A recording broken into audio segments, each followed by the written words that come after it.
sin ovejas negras. Familias sin ovejas. Oiga aquí. Qué bendición. Familias sin ovejas negras. Y es que cuando escuchamos la expresión ovejas negras, pues casi siempre nos referimos como al travieso, al que no se comporta como tan bien, ¿cierto? Ay, pastor, esa es la oveja negra de la casa. Pero si somos honestos delante de Dios, yo creo que todos en algún punto nos hemos equivocado en el trato en familia. Nos hemos equivocado en el trato con los hijos, en pareja. Y qué bueno entender que Dios quiere trabajar con las familias, pero a través de cada uno de nosotros. Mira, aunque Dios tiene un plan grupal, Dios quiere trabajar con cada ser humano. Es decir, si hablamos en la escritura, nos damos cuenta del arca de Noé. El plan era grupal, salvar a todos los que se montaran al arca de Noé. Pero de manera personal, dice la Biblia que solo entraron ¿quiénes? Noé y su familia. Y aunque Dios tiene un plan general, el plan de salvación, Él quiere obrar en cada uno de nosotros. Y a veces le pedimos a Dios que trabaje en otro, cuando Dios quiere trabajar ¿en quién? En nosotros. Y la Biblia nos dice, Génesis capítulo 12, versículo 3.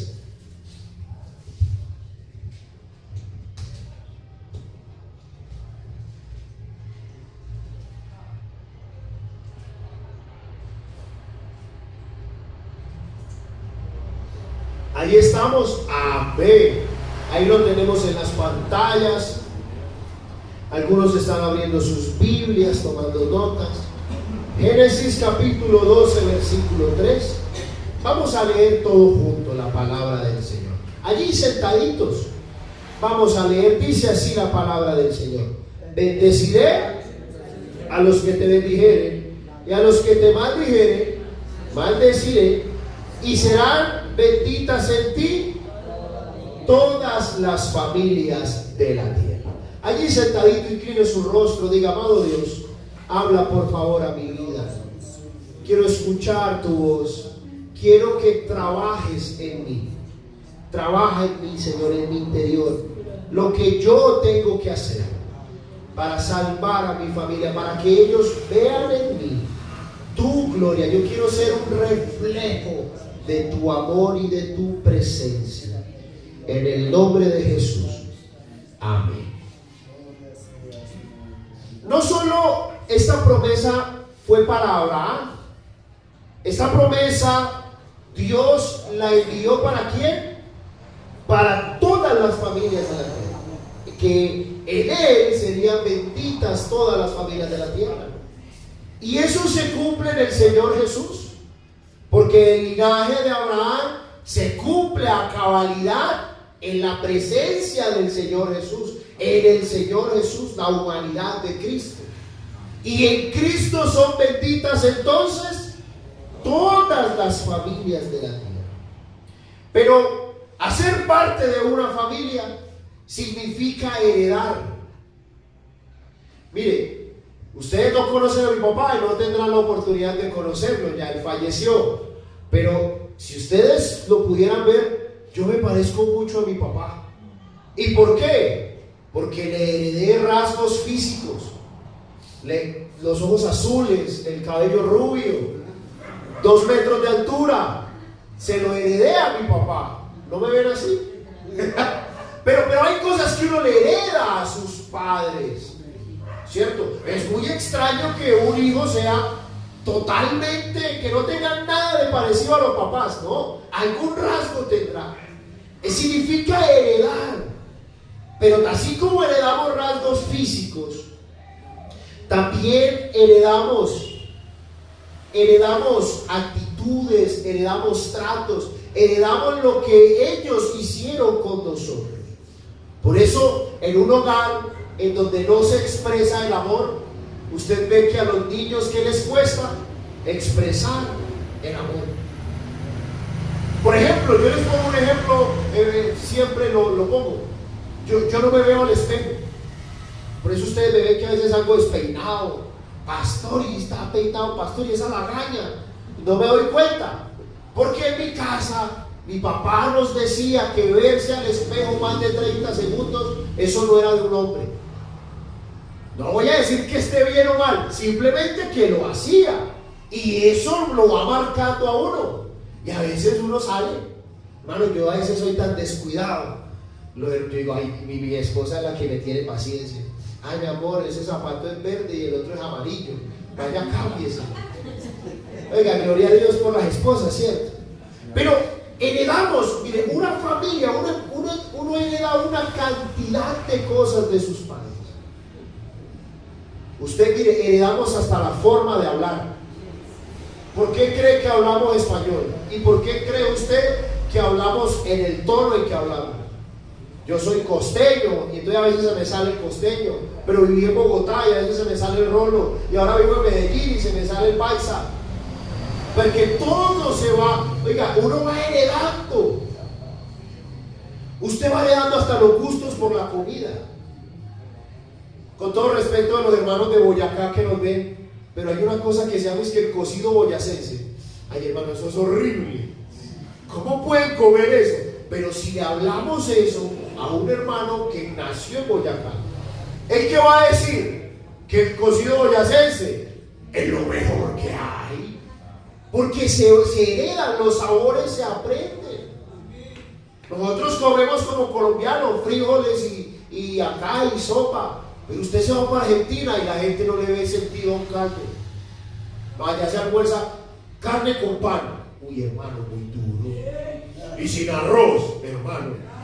Oiga, hermano, un almuerzo sin arroz ya pasa tribulación. Ya eso es una tribulación. Pero aprendemos una cantidad de cosas. Y todo eso que traemos en la familia nos va formando como seres. Pero también hay algo, también hay algo poderoso.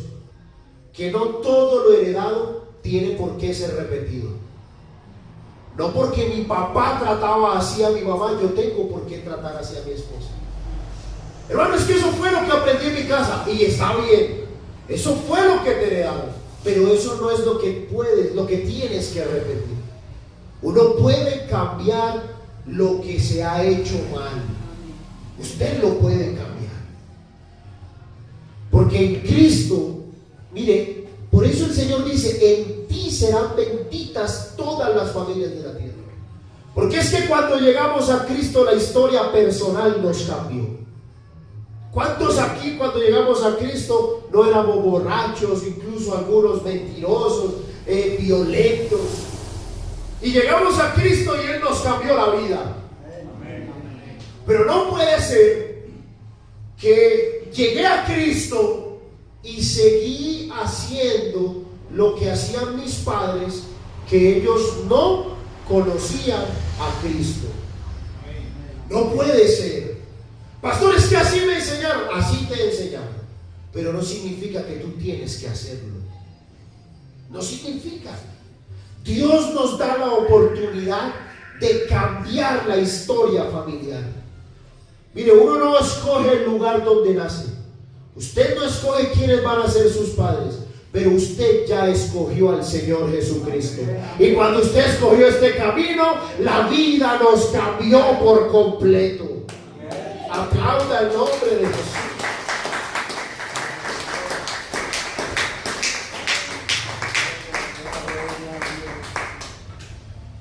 Y mire esto, no existen familias perfectas. No hay familias perfectas, ninguna familia es perfecta. O dígame aquí, ¿quién es un padre perfecto? Yo soy papá. Dígame, ¿quién ha sido un padre perfecto, hermano? Yo nunca me he equivocado con mis hijos. O dígame aquí, ¿quién es una mamá perfecta? Yo nunca me he equivocado con mis hijos. O ¿quién es un esposo perfecto? O ¿quién es una esposa perfecta? O ¿quién es un hijo perfecto?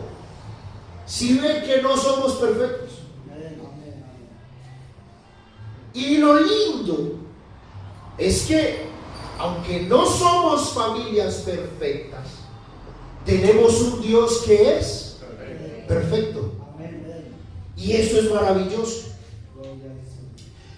Así que somos personas que en alguna medida estamos en una familia, pero que de alguna manera tenemos grietas en el alma. Mire, hay cosas que uno no sabe que están dañando al otro, pero lo dañan, lo lastiman, ¿cierto? Sobre todo que en mi caso entender a mi esposa a veces es difícil. Y yo le pregunto, mi amor, ¿qué tienes? Nada. Y ya uno sabe que cuando le responden así es porque tiene algo. Pero vaya y adivine qué es. Pero tremendo. Y empieza, mire, muchas familias, yo quiero que me atiendan aquí. Mire, muchas familias empiezan a sostener una apariencia de felicidad para ocultar las grietas que tienen en el corazón. Y entonces se vuelve casi como un acuerdo silencioso en el que no se hablan de ciertos temas, en lo que no tocamos las heridas, en los que no confrontamos ciertas verdades. Y mire, hay matrimonios que están distantes emocionalmente, pero cuando usted lo ve en las redes sociales, se ven lindos. Yo conocí unos amigos míos, viajaban por todo el país, y yo digo, wow, qué espectacular uno poder viajar, pero al poco tiempo se divorciaron. ¿Por qué? Porque un viaje no cura las heridas que hay en el corazón. Un celular no cura las heridas o el maltrato que marca el alma. Pero ¿y el propósito de Dios? Mire, el propósito de Dios es llegar directamente al corazón de las personas, no a su apariencia. Porque todos podemos aparentar, todos. ¿Cuántas veces no hemos tenido días duros, pero le estamos sonriendo a todo el mundo? ¿Por qué? Porque no queremos que nos pregunten. ¿Y cómo estamos? Bendecido, prosperado, en victoria. ¡Wow! Y por dentro ni bendecido, ni prosperado, ni en victoria, ni wow. ¿Cierto? Porque eso sucede. Y muchas veces no nos damos cuenta que como familia estamos hiriendo el corazón de alguien más.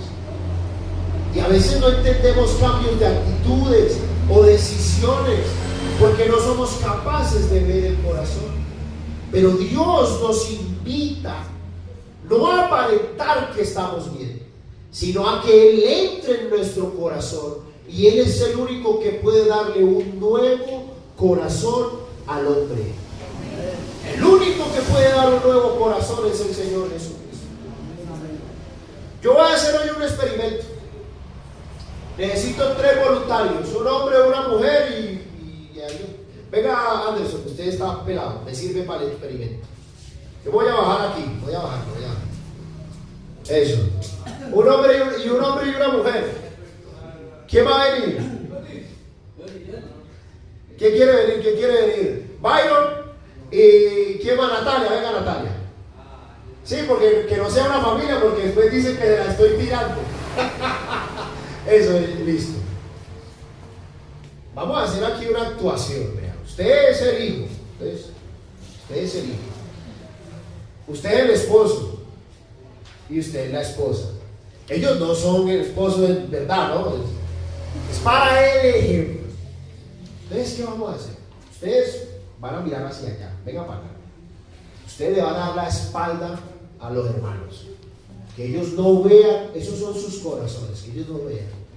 Y yo voy a empezar a decir cosas que a veces pasa para los esposos. Y usted, cada vez que yo le diga algo feo, usted va a empezar a arrugar un poquito la hoja. ¿Listo? Cada vez que yo le diga algo feo, usted va a empezar a arrugar la hoja. Cada vez que yo le diga algo feo, usted va a empezar a arrugar la hoja. Y entonces a veces pasa que en el hogar llega la esposa y está el esposo. O no, llega el esposo del trabajo. Y entonces por algún motivo se pone alguien en el celular y le dice: usted es un inútil, haga algo, usted no sirve para nada, solo para estorbar. ¿Ah? ¿Quién lo ve? Pero claro, si fuera con los amigos, ahí sí. Pero como soy yo, no le importa un comino. Y arranca. Y después llega el esposo y le responde: ay, deje de ser fastidiosa, que vieja tan cansona. ¿Qué va a venir a hablar usted que ya cuando la conocí parecía una guitarra y ahora parece un calambuco?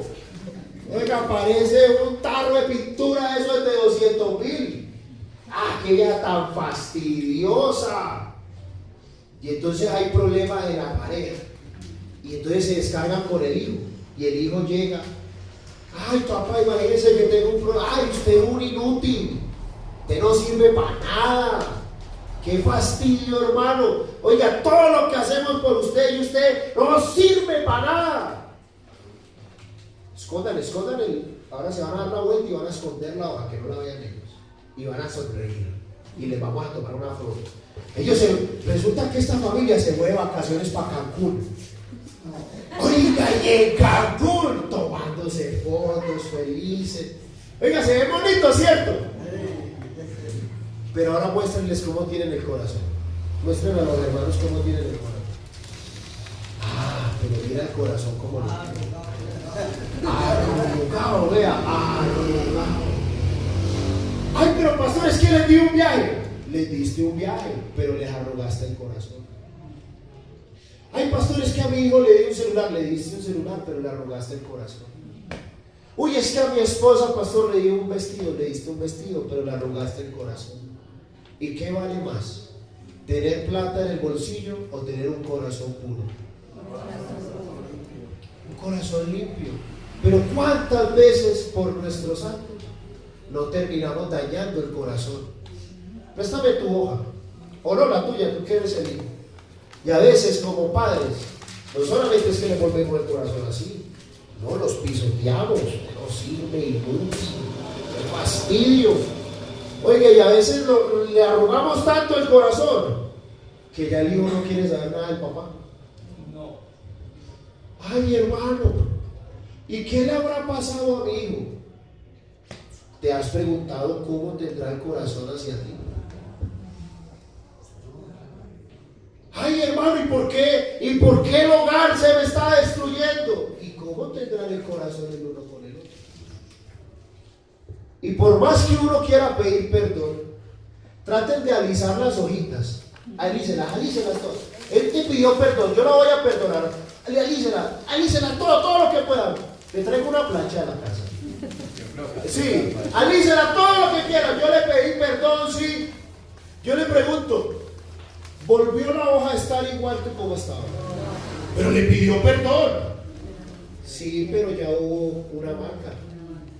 Ya hubo una falla. Porque es que a veces somos, no, y queremos resolver todo con perdón, no. Por eso la Biblia dice, antes de hablar, piensa lo que vas a hablar. Cuando era niño, hablaba como niño. Pero luego cambia los demás. Cuando fui hombre, dejé. Y ya uno entonces antes de hablar, se lo piensa. Porque si tú vas a hablar para rogarle el corazón a tu esposo, mejor no le hables. Si tú vas a hablar y le vas a rogar el corazón a tu esposa, mejor no lo digas. Porque después que pidas perdón, ya la hoja no volvió a estar igual. ¿Y cuántas heridas no tenemos en la familia? Pastor, es que yo le pedí perdón. Sí, pero hiciste la falta. Sí, hiciste la falta. Tomen asiento, gracias. Oiga, démosle un aplauso. Oiga, no, qué actorazo.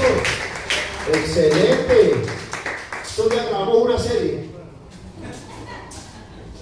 Oye, yo quise la tabla, vean acá. Mire, y así pasa muchas veces en familia. Pastor, pero es que yo pedí perdón. Sí, pero ya hiciste daño. Ya hiciste daño. Pastor, sí. El único que es capaz de darle un nuevo corazón al hombre es el Señor. Amén. El único. Por eso, mi amada iglesia, Qué bueno, mire, las palabras se olvidan, pero las heridas se quedan en el corazón. Y muchas veces terminamos perdiendo a nuestros hijos, no porque el mundo se los llevó, sino porque nosotros les destruimos el corazón. Los pisoteamos tanto. Mire, si usted empieza a arrugar la hoja y arrugarla y arrugarla, llega un punto donde se parte, solitica se parte, y les rompimos el corazón. Y después, ay, ¿qué habrá pasado? No, ¿qué habrá pasado? No, que sin darnos cuenta terminamos rompiendo el corazón de la pareja, de los hijos. Pero pastor, es que así me enseñaron. Sí, así te enseñaron, pero tú no tienes por qué repetirlo. Pastor, es que así me criaron a mí. Sí, está bien. Y te criaron, tal vez te criaron a las patadas, pero tú no tienes por qué criar a las patadas. Tal vez en tu casa viste maltrato, pero tú no tienes por qué ser un maltratador. ¿Sabes por qué? Porque tu familia no conoció a Cristo y tú sí conociste a Cristo. Y la Biblia nos dice que en Él son benditas todas las familias de la tierra. Y si hay algo que uno intenta limpiar, es como los errores familiares. Y cuando uno ve la genealogía del Señor, cuando leemos su genealogía, uno no encuentra personas perfectas. Usted ve el linaje del Señor, es decir, quiénes fueron los abuelos, los tatarabuelos, los bisabuelos, y usted no se va a encontrar gente perfecta. Usted se va a encontrar gente que era hermano. San Mateo capítulo 1, ahí está toda la genealogía del Señor. Le puedo mencionar un caso. Rahab fue una tatarabuela del Señor. ¿Y sabe a qué se dedicaba? Era prostituta. ¿Sabe por qué me gusta eso? Porque la Biblia no esconde de dónde viene el Señor. Era su linaje humano. ¿Qué quiere decir eso? Que como linaje humano, ¿qué cosas no habrán heredadas? Pero el Señor, dice la Biblia, que fue perfecto en todo. En todo. Porque mi amada iglesia, mire, Dios puede usar a nuestra familia, incluso sin importar de dónde vengamos. Ay, pastor, si usted no sabe quién fue mi papá, ¿y para qué necesito saber quién es tu papá? Si tu papá espiritual es el Todopoderoso. Ese te cambió la vida por completo. En la genealogía de Jesús nos encontramos gente rota, gente con errores familiares, gente que era totalmente imperfecta, ovejas negras. Pero imagínense que el Señor dijera: no, yo me voy a manifestar en carne, pero que el linaje sea pura gente perfecta. ¿Saben cuándo se manifiesta en carne el Señor? Nunca. Nunca. Porque el Señor vio a ese había justo. ¿Y sabe qué? No se encontró ni uno. Nadie hacía lo bueno. Pero yo le voy a decir algo. Si el Señor no rechazó a estas personas para que fuera la genealogía de su manifestación en carne, porque nosotros a veces sí atacamos a nuestro familiar que no es tan correcto como lo vemos pensar? ¿Por qué? Porque, mi amada iglesia, miren, es importante tener cuidado por las familias. Cuidado, porque a diferencia de los demás, los que están más cerca de uno son los que verdaderamente lo conocen a uno. Ustedes me ven aquí hermoso, bonito. Uy, el pastor, como se viste elegante, como habla de bonito. Wow, mi pastor es súper lindo. Pero ustedes no me conocen en la casa. Yo no duermo con ustedes. Ustedes conocen una parte de mí, pero ustedes no conocen a profundidad quién soy yo. Pero ¿sabe quién sí me conoce? Mi esposa. Mi esposa me conoce. Mi hijo, bueno, él está muy pequeño, pero aprenderá a conocerme. Pero ¿saben cuándo pasa que la familia empieza a perder credibilidad en el Evangelio? Cuando ven en nosotros una doble vida. Ay, ¿cómo así que mi papá en la iglesia es el que canta, el que salta, y aquí en la casa el que levanta trompada a mi mamá? Porque eso, aquí sí, pero ¿y en la casa? Y después queremos orar. ¡Ay, Señor, qué hacer! La Biblia dice que la mujer ganará a su marido sin hablar ninguna palabra. ¿Pero por medio de qué? De su testimonio. Porque quien nos conoce realmente son los que están en nuestra casa. Y entonces a veces venimos a la iglesia y decimos, Él es mi paz. Y vamos a la casa y somos una tormenta. Ay, ¿cómo así? Y eso te hace perder credibilidad. Algún día al hermano Edras, a mi tío Edras, hermano Edras, le tocó atender una familia pastoral donde los hijos no querían nada del evangelio y ya se había convertido hasta en un problema. Oigan, los hijos iban y le saboteaban el culto al papá. Sí, era una cosa terrible. Y entonces cuando fueron a hablar con los muchachos dijeron, hombre, hermano Edras, mi papá ese que se para allá, ese es un engañabobo. Claro, allá, ¿por qué no lo conoce? Pero que lo vieran en la casa como él, cómo nos trata, cómo, oiga, le ha pegado a mi mamá enfrente de nosotros y vaya, hay que hablar del Señor. Mentiroso. Porque si hay alguien que te conoce, ¿quién es?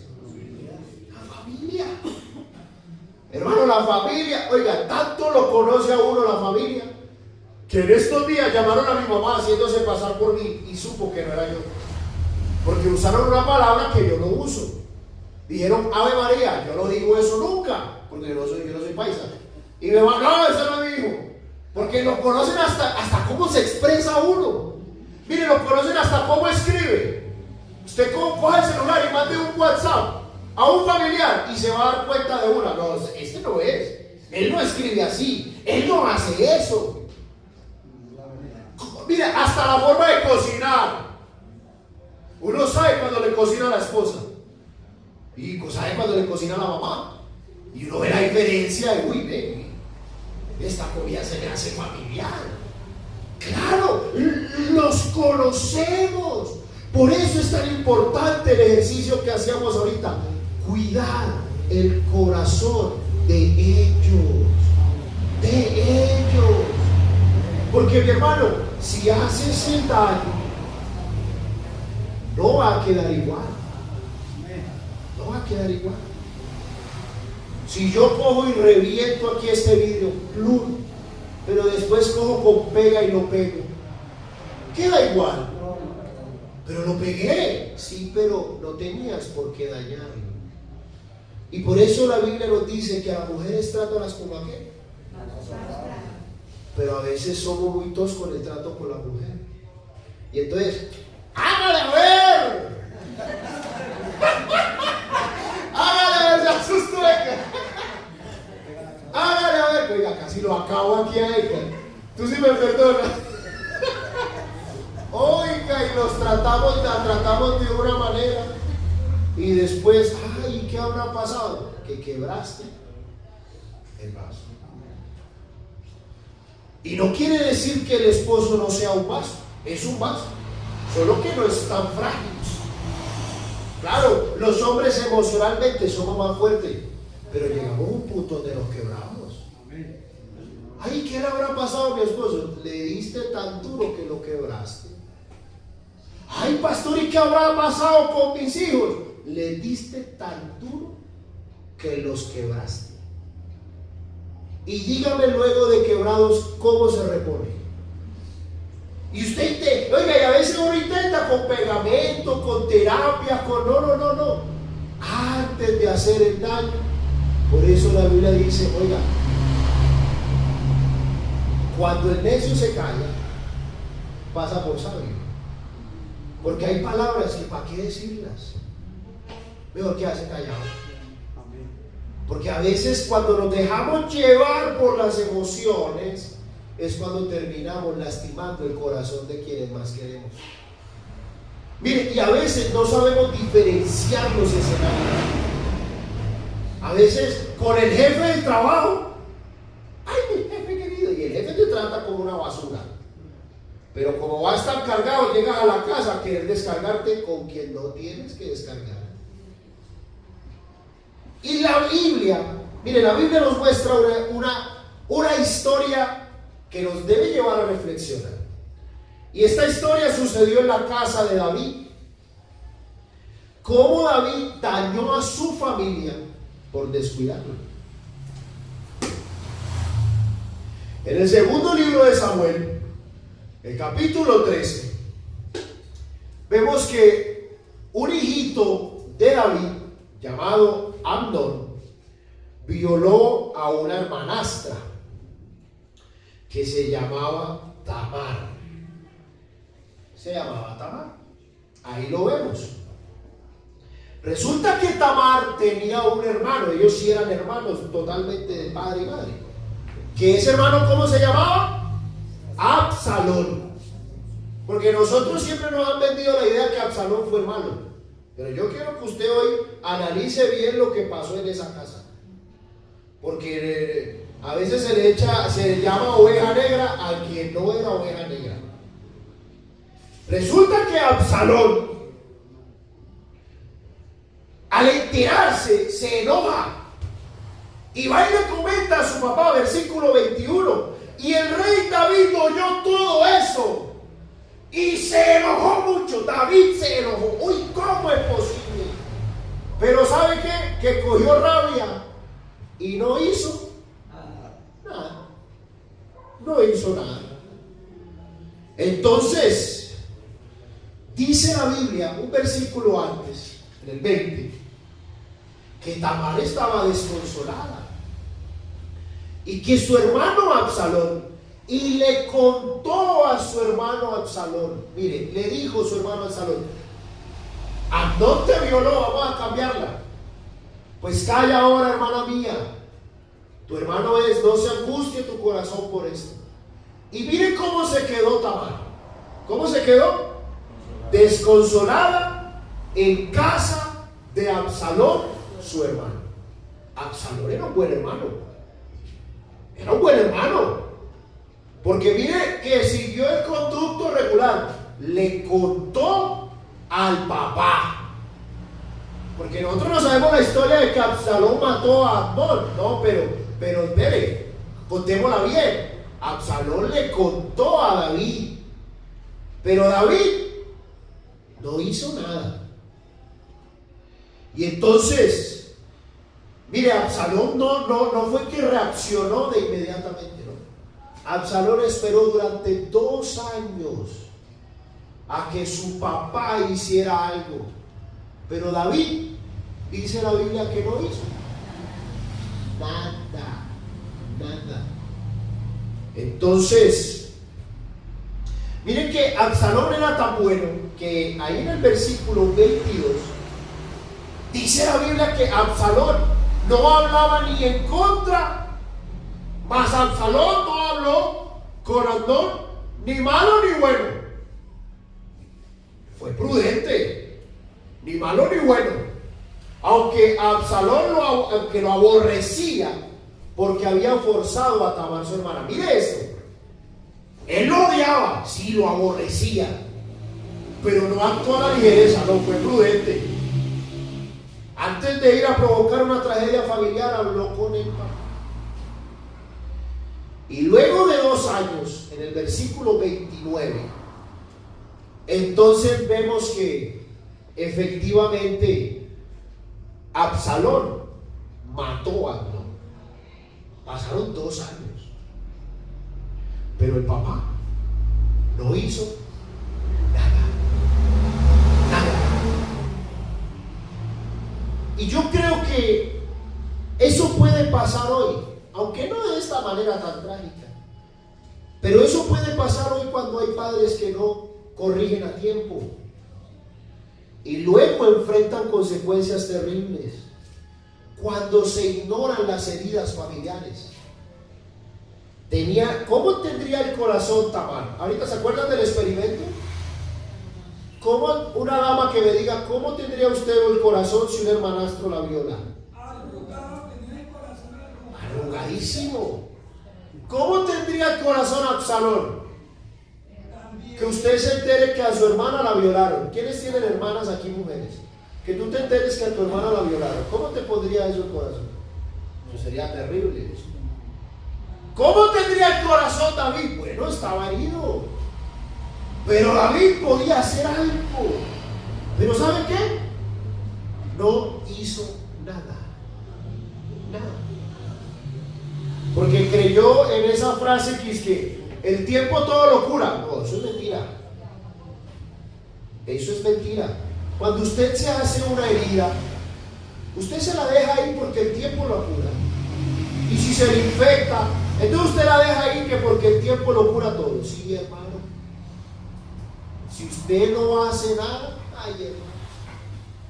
Yo conocí a un hermano que le había cortado aquí 3 deditos. ¿Sabe por qué? Porque se le metió una astilla en el dedo chiquito y no hizo nada. Se le infectó, la infección ya le pasó a un nivel mayor, llegó a un punto donde se le pusieron el dedito negro, el otro dedito negro, y tocó ¿qué? Cortárselo, porque no hizo nada. Por eso es tan importante y les ponía el ejemplo. Por eso, mi amada iglesia, cuidado con el corazón del otro. Porque le hieres el corazón y no haces nada. ¿Y qué va a pasar? La hoja se va a recuperar solita. El corazón se va a recuperar solito. No, debes tener cuidado. Y es ahí donde entra el contraste del rey y el padre. David fue el mejor rey de Israel. Pero para Absalón fue el peor padre de todos. Y a veces nos pasa así. Somos los mejores en el trabajo, pero no somos los mejores en nuestra casa. Pastor, es que yo, cuando a mí me ponen a trabajar, usted me viera yo cómo soy para trabajar. ¿Y cómo eres como esposo? ¿Y cómo eres como esposa? ¿Y cómo eres como padre? De que yo me imagino a David. Gloria a Dios, David fue un gran rey. Pero, hermano, una hija violada, un hijo que mata a otro hijo. ¿Qué éxito de padre es ese? Uy, pastor, fui un gran rey, pero te perdió la casa. Mire, yo algún día hablaba con mi padre, estábamos visitando a un pastor, y él decía, hombre Jaime, yo cuánto, porque ya estábamos sirviéndole al Señor, mi hermano y yo, y ese pastor decía, ¿cuánto no daría para devolver el tiempo y haber tratado mejor a mis hijos? Fui tan duro con mis hijos que los han perdido en la droga y tantas cosas. Tuve tiempo para atender a los hermanos, tuve tiempo para ir a invitaciones, tuve tiempo para todo y no tuve tiempo para atender mi casa. Y fue un hombre que fue pastor de muchas iglesias, un hombre de gran renombre, pero le pesaba en el corazón. Hombre, haberme entregado tanto allá que se me olvidó entregarme a mi familia. Y yo me imagino eso de David. David fue un gran rey. Claro que sí. Pero para Absalón fue el peor papá de todos. Para Tamar, el peor papá. Para Amnón, el peor de todos. Porque el verdadero éxito, mire esto, el verdadero éxito no es lo que consigues afuera. El verdadero éxito es lo que logras en tu casa. De verdad. ¿De qué te sirve que la gente te diga que eres espectacular y que tus hijos, quienes te conocen, sepan, no, me quedo? Es mejor que la gente, si piensa bien o no, pero que tu casa, que tú puedas decir como Josué, decidan ustedes a quién servir, pero yo y mi casa serviremos a Jehová. Porque, mire mi amada iglesia, así mismo ocurre con el corazón. Una palabra no perdonada se vuelve distancia. Una ofensa que no se habla se vuelve resentimiento. Un dolor ignorado se convierte en amargura. Y a veces uno dice, no, eso se le pasa con el tiempo. No, eso no se le pasa con el tiempo.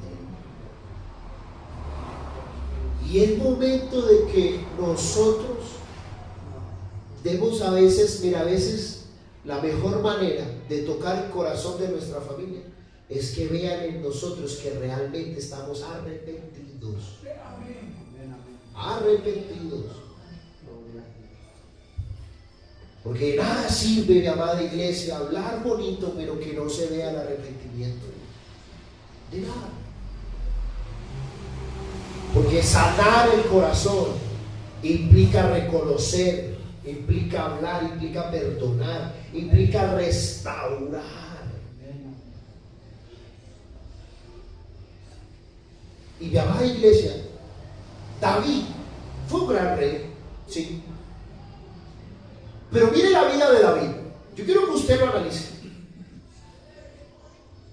David dice que no encontró amor en las mujeres como el que halló en su amigo Jonatán.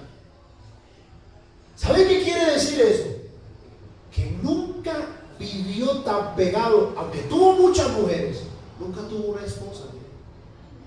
Sí tuvo muchas mujeres, sí, pero realmente no tuvo alguien con quien hizo un hogar. Pues para uno decir que tuvo mejor amor en un amigo que en una pareja, hermano, es porque realmente no estuvo en pareja. Tuvo muchas, sí, pero nunca estuvo en pareja. Porque el amor el amor que hay en un hogar cuando es dirigido por Dios y cuidamos el corazón del otro, hermano, eso es algo inigualable. El amor de una esposa, el amor de un esposo, hermano, eso es algo inigualable. Por eso la Biblia dice, lo que Dios une amigos o une matrimonios. Lo que Dios unió no lo separe el hombre. Eso es tremendo. Mire, ¿cómo será de fuerte la separación? Que hoy se está hablando de la depresión post-separación. La gente queda deprimida. Van a divorciarse todos contentos y cuando firman que salen, a los meses se empiezan a sentir mal. Y llegan hasta al borde de la depresión. Porque lo que Dios unió. Pero mi amada iglesia, mire, David, Reyes, primer libro de los Reyes, capítulo 1, versículo 1. Y el rey David era viejo y avanzaba en días. Le cubrían de ropas, pero no se calentaba. David era un viejo. A pesar de su grandeza, David llegó a ser viejo. Y ahí vemos a un David frágil. Tanto así que en el versículo 3 dice que le buscaron una joven. Y le buscaron una joven hermosa. Y hallaron a Abisag, sunamita. Y la trajeron al rey. Y ella le servía.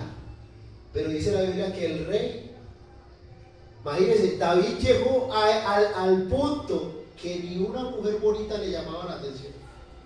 Joven, bonita, pero llegó a esa edad donde la Biblia dice que no haya contentamiento. Él llegó a esa edad. Y vemos en David una vida llena de logros, pero que le faltó algo. Su familia. Su familia. David tuvo poder, tuvo conquistas, pero su historia familiar, trágica. Fue el mejor rey de Israel, sí, pero para sus hijos, para Absalón, el peor papá de todos. Y nosotros somos muchos de hablar de Absalón. ¡Ay, que qué rebelde! No, pero es que la rebeldía no arrancó así. La rebeldía arrancó porque su papá no hizo nada. Y cuando no se sanan las heridas, ¿sabe qué pasa? Se infectan. Y si no se curan las infecciones, ¿sabe qué pasa? Se muere. Por eso hoy hay hijos que no tienen amor por sus padres, porque ya las heridas se convirtieron ya en infección y hasta en muerte. Yo conocí un joven que me decía, ¿sabe qué? Que se muera ese viejo. ¿A mí qué me importa? Hermano, que se muera tu papá no te duele. No, llegó a un punto de tanto maltrato que ni le importaba. Pero mi amada iglesia, mire, yo creo que hoy Dios nos está recordando esto, no para condenarnos, sino porque es el tiempo de restaurar, es el tiempo de perdonar, es el tiempo de rendir nuestras coronas. Porque ¿de qué le servirá al hombre tener muchas coronas, pero sin calor familiar? ¿De qué servirá eso? David lleno de riquezas, mujeres jóvenes, pero sin la familia. Porque Dios no solamente está interesado en familias fuertes, sino que también está interesado en los corazones, en los corazones. Y por eso hoy les quiero hablar de que todavía está la esperanza de restauración. Porque después de ver los errores, uno podría pensar, no, pastor, es que ya es demasiado tarde. Pero no es demasiado tarde. Yo creo que hoy es el tiempo para restaurar el corazón de nuestra familia, para restaurar el corazón de nuestra esposa, para restaurar. Porque ese es el mensaje del Evangelio, que mientras haya vida, hay esperanza. Y necesitamos restaurar el corazón de ellos. ¿Y saben cómo se restaura una familia? Porque les he expuesto el problema, pero vamos a la solución. Y la Biblia la tiene. Segundo libro de las Crónicas 7:14. Usted se lo sabe de memoria. Algunos hasta lo tienen en cuadros lindos. Si se humillare mi pueblo, sobre el cual mi nombre es invocado. Oiga, qué lindo. Humillarnos. Porque ¿saben qué destruye familias? El orgullo. Prefiero que se le parta el corazón a mi hijo antes que ir a reconocer que me equivoqué. Y ojo con eso, porque eso se llama orgullo, eso se llama soberbia, y eso hace parte de los que no temen al Señor. Claro, porque los que tememos al Señor aborrecemos la soberbia, así lo dice la Biblia. ¿Sabe qué es aborrecer la soberbia? Que reconocemos cuando nos equivocamos. Uy, mi amor, me equivoqué. Si se humillare mi pueblo. Pero hay gente que no da el brazo a torcer. Hermano, prefiere que se les acabe la vida antes de reconocer su error. ¿De verdad? ¿De verdad que tú prefieres que se te acabe tu familia antes de darte un brazo a torcer? Entonces no lo sabes.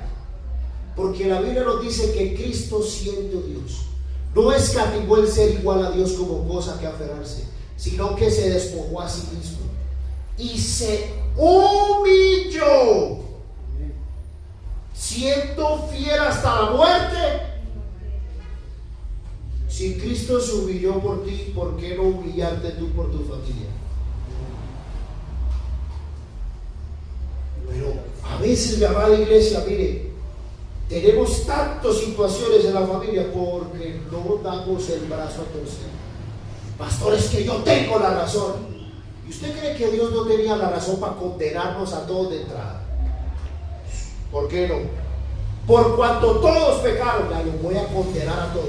Si el Señor nos mandara a todos para el infierno, pues que eso es lo que nos merecemos. No había hecho nada malo, pero teniendo la razón, dijo no, se humilló y fue hasta la cruz para que usted y yo hoy tengamos acceso al reino de los cielos. Pero mi amada iglesia, ¿qué? ¿Dónde están los del ejemplo de los corazones? ¿Tienen las hojitas por ahí? Vengan un momentico.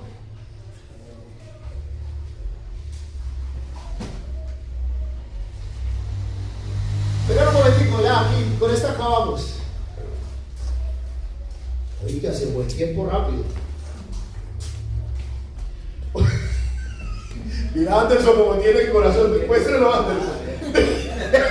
Muestra Anderson como tiene el corazón. Oiga, ya de hoy se le despedazó, hermano. No, pero bonito, gracias al bonito. ¿Cuántos hijos no tendrán el corazón así despedazado? ¿Cómo tiene el corazón la esposa?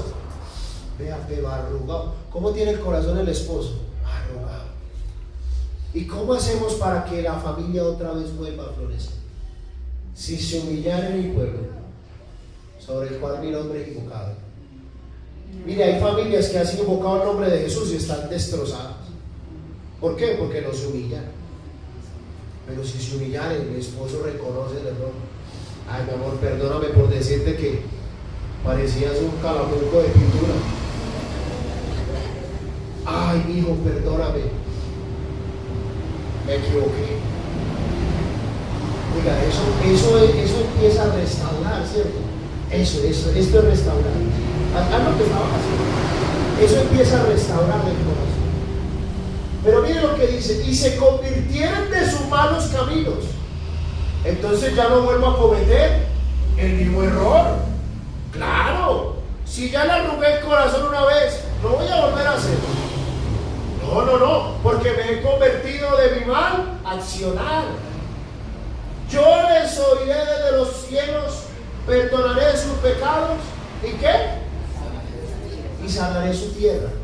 Pero aquí no tenemos una tierra, tenemos una familia. Pero cuando nos humillamos, ¿sabe qué hace el Señor? Le coge el corazón al hijo. Venga, papi, deme este corazoncito suyo. No sirve, pero le doy uno nuevo. Venga, deme ese corazoncito suyo. Eso tampoco sirve, pero yo le doy uno nuevo. Deme ese corazoncito suyo. Esto no sirve, pero el Señor te da un corazón. Ve, hasta 2 corazones le dio el Señor a este. Un corazón nuevo. Pero ¿qué toca? ¡Ah, qué bonito! Pero ¿qué toca hacer primero? Humillarnos, reconocer nuestra falta. Pastor, es que yo no me he equivocado. No, olvídese. Si pudiéramos ver cuántas heridas no le habríamos hecho a nuestra esposa o a nuestros hijos. Pero necesitamos humillarnos. Y sabe que, y orar y buscar en mi rostro, y se convirtieren de sus malos caminos, entonces yo iré desde los cielos, perdonaré sus pecados. El que sabe hacer lo bueno, ¿qué? Y si yo sé tratar bien a mi esposa y la trato mal, ¿qué es eso? ¿Sí? Y si yo sé tratar bien a mi hijo y lo maltrato, ¿qué es eso? Y si yo sé tratar bien a mi esposo y no lo hago, ¿qué es eso? Pero el Señor perdonará los pecados y va a restaurar la familia. Y yo creo que Dios hoy puede restaurar familias. ¿Usted cree que sí? Vamos a orar a Dios. Quédese aquí un momentito. Mire, tal vez nuestra familia tiene el corazón así, como este. ¿Y por qué no le pedimos a Dios que nos ayude a humillarnos, a reconocer nuestro error? Usted quisiera orar por su familia. Yo le voy a invitar para que venga a este lugar. Invita a tu familia, ven Martín, oras por aquí por tu hijo. La varada que la viene. Ahí está Natalia con Elías. Oiga, es que Natalia nos va ganando por ventaja. Tiene la familia en la barriga. No, eso es tremendo. Oye, ¿y por qué no oramos por nuestra familia? Porque ¿de qué nos servirá? Uy, pastor, estoy lleno de plata y sin familia. ¿Lograste lo de David? ¿Y para qué? El mejor rey del mundo, pero el peor papá de la historia. No, que el Señor nos ayude a cuidar el corazón de nuestra familia. Oremos a Dios, amado Dios. Maravilloso. Tú eres bueno, Señor Jesús. Ayúdanos a perdonar. Señor, a veces herimos a nuestra familia tan fuerte. Señor, perdónanos. A veces no ha sido porque así nos enseñaron. Tal vez, Señor, hay heridas que nunca hemos hablado, hay palabras que nos marcaron. Pero yo creo, Señor, que en tu nombre los ciclos se rompen y que hay familias restauradas en el nombre de Jesús. Señor, hoy venimos ante ti con un corazón abierto, reconociendo que hay áreas en nuestra vida y en nuestra familia que necesitan sanidad. Señor, tal vez hemos fallado, nos hemos callado, hemos herido, hemos sido heridos, pero hoy creemos que tú restauras, Señor.